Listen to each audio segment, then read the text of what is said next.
Guys ওদেরকে স্নান করাবো। হ্যালো গাইজ, আজকে আমাদের গরম জল বিড়ালের বাচ্চার স্নানের ভিডিও নিয়ে এসেছি।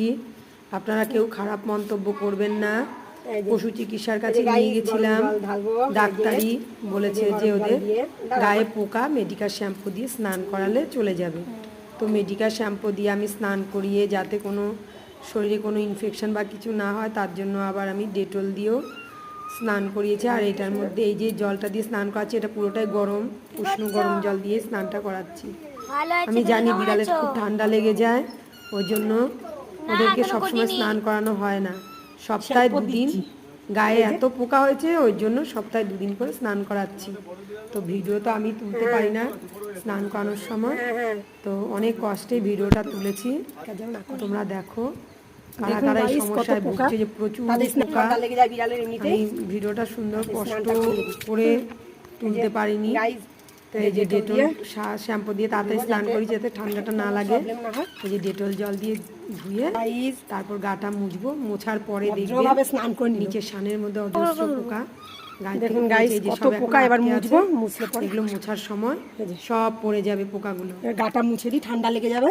তো বিড়ালকে স্নান দেখুন গাইস ওর গাটা পা মুছে দিয়েছি। যেহেতু আমাদের সঙ্গেই থাকে সব পোকাগুলো, এই যে সব পোকাগুলো এই যে এখানে সব পড়েছে। এই যে স্নানের মধ্যে ভালো তুলতে পারিনি দিনের বেলায় রোদের মধ্যে।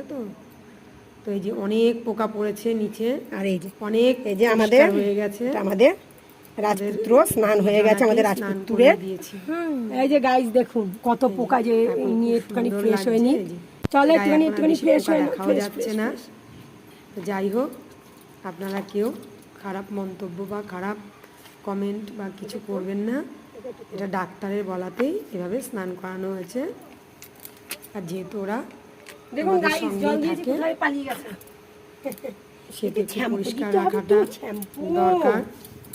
এই যে একটাকে স্নান করিয়ে তুলে দিয়েছে, এই যে আরেকজন। এদের স্নান করানো যায় না, গায়ে জল দিলেই লুকিয়ে যায়, অনেক অসুবিধা হয় ওদের স্নান করাতে। ওই জন্য সব সময় তো স্নান করাই না। এই যে স্নানের পরেই ওদের ঘুমও পেয়ে গেছে, তাড়াতাড়ি করে মুছিয়ে ওদের আমি ঘুম পাড়িয়েও দেবো। এই যে দেখুন আমার সোনা বাচ্চা স্নান হয়ে গেছে পরিষ্কার করে। আজ এই পর্যন্তই। পোকা পড়েছে দেখেছিস? হ্যাঁ, কেটে দিলাম।